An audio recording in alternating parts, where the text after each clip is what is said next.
Because you are going to love what we are making. Our very first guest came all the way from Georgia to make her delicious apple, pear, and sausage breakfast pie. Please welcome for the first time to our home, Amanda Dalton Wilbanks. We are so excited to have you thank here. You for having me. Yes. This is so exciting, and your pie is so exciting as well. And as you can see, Cameron has made his way back, and Allie is joining us, and Ken and Orly as well, because everybody wants, I mean, it's sweet, it's savory, it's so many things. So in your debut cookbook, Southern Baked, it's really exciting because not only is the book amazing, beautiful photos, but you have a recipe for a pie crust, just one pie crust that you can use for every single pie in the book. Yes, so it makes it so simple. You can use it for savory recipes, sweet recipes, anything, so it's perfect. And why was that important for you? It was important because when I started Southern Baked Pie Company years ago, I said, I want a recipe where I can give somebody a chicken pot pie or I can make a pecan pie, and it's versatile and it goes across all realms, so that was important. Everybody comes to the pie shop and says, how is your pie crust so delicious? Yeah, so every year people come in and they're like, give us the recipe. We want to know about this all butter pie crust. So finally, I'm unleashing all the secrets and giving it to you today and in the cookbook. It's good, right? I don't even know if Allie realized she was making audible enjoyment noises. So this pie begins with just some cut up apples and pears. Yes, so it's super simple. You have all your fall flavors in here, your fall fruits, apples and pears, and then you want to add, you've got some apple cider right here. So I know you're using Granny Smith. Could you use any other kind of apples? I love to use Granny Smith because they're tart, and you are adding brown sugar to this, so you kind of need the tartness and the sweet. And then you're going to add your spices, fall spices like cinnamon, nutmeg, ground cloves, a little bit of thyme actually. Oh, interesting. And then you've got salt, which helps balance out the sugar. Right. So you want to toss this together, brighten it up. So mix that all together. Yes. How lovely. And I love cinnamon, nutmeg, and cloves. It just reminds me of Christmas. It really does. It does. Christmas and Thanksgiving. So it kind of puts you in the spirit right here. Yeah.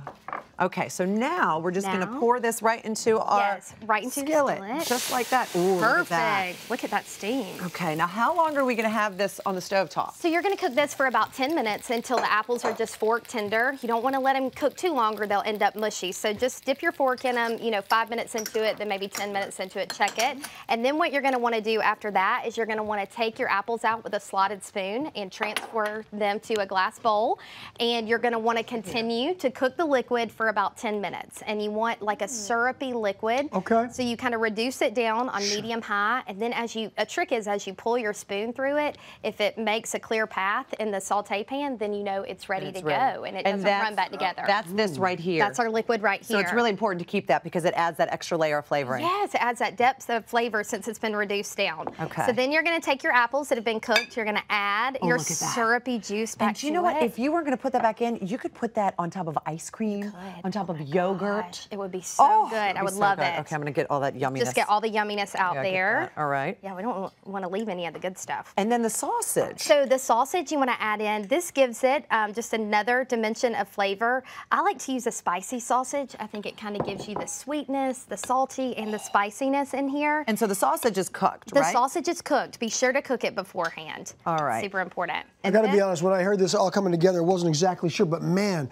I mean, that sausage added to the sweet and the savory combined like that, it is so good. It's so tasty. Yeah. And then we put it in your pie crust, which you've already par-baked. Yes, so it's important to par-bake your pie crust because you're putting a ton of liquid in here and it's only going to cook for about 40 minutes. I'm sorry, I can help you there. Thank you. Oh my gosh, look at that. We're overflowing. It flows. It overflows a little bit. But yes, so you don't want a soggy bottom pie crust. So once you get it in here, then you're going to want to top it with your cheese. Could you ever put in uncooked sausage, or do you want your sausage cooked? You want to cook it for sure because it's not going to have enough time in the oven to get nice and golden and cooked. All right. And I'd say this all butter pie crust, the flavor in this pie crust is amazing, but it's still flaky, which is always a trick with all butter. That is hard to get. So a lot of people think the lard will give it that flakiness, but if you just incorporate the butter really well and make sure you're using cold ingredients, that's a big key. So cold butter, cold water, cold flour even helps. You get that nice flaky crust. And shave the butter in? You can shave the butter in. That makes it even better if you shave the butter in. That's a good tip. Now you add the cheese. And I know you love specifically Vermont sharp cheddar. I really do. I love a Vermont sharp cheddar, and you've got to make sure to freshly grate it. that makes it so much better. I love that. Could you use any other kind of cheese? You definitely could. You could use probably a mozzarella with this, just something that melts really nicely. Okay. It's what you're looking for. So we've got the cheese. Now, as you're putting the cheese on there, I love that your book, Southern Baked, is divided into celebrations instead of chapters. Yes. What a good idea. Tell us about it. So the reason I did celebrations is because pie has been the center of my family for years. I grew up eating pie and cooking pie, and you can't have a Christmas or a Thanksgiving or even a birthday in my family where you don't have pie. So I broke it up into 12 celebrations, New Year's celebration.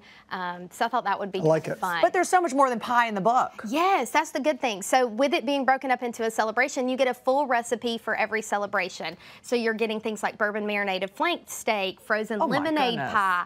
You have a variety, so you're not just getting pie in the book. Look at that. And there's the Those are little footballs, aren't they? That's perfect this time of year. Perfect for football season and tailgating. And I also, so wait, let's put this in. This is in at, what temperature? This is going to cook at 375 for 40 minutes. And you're looking for it to get nice and golden brown like this. Wow, that's beautiful. Beautiful. So, and I love that she said, you know, one of the other reasons you wanted to write this book was because you felt that the art of pie and the art of cooking is almost dying, and it's so true. It's so true. We all live such busy lives. We eat out a lot, and so I think it's important to get your kids in the kitchen and teach them how to cook and pass on the tradition of pie making and cooking together. And you have two boys yourself. Do they like coming in the kitchen with you and helping you out a little bit? We do. Every Sunday we do Belgian waffles together. They just love being involved and kind of getting their hands dirty and learning the process of cooking. And they're just precious. This is delicious. This is delicious. Thank you. Thank you so much, Amanda. Thank you so much for having me. Yeah, thanks for being here. Absolutely. Southern Baked is available now. For the full recipe, of course, head over to hallmarkchannel.com where you can download Home and Family's Fall Recipes and DIYs book there.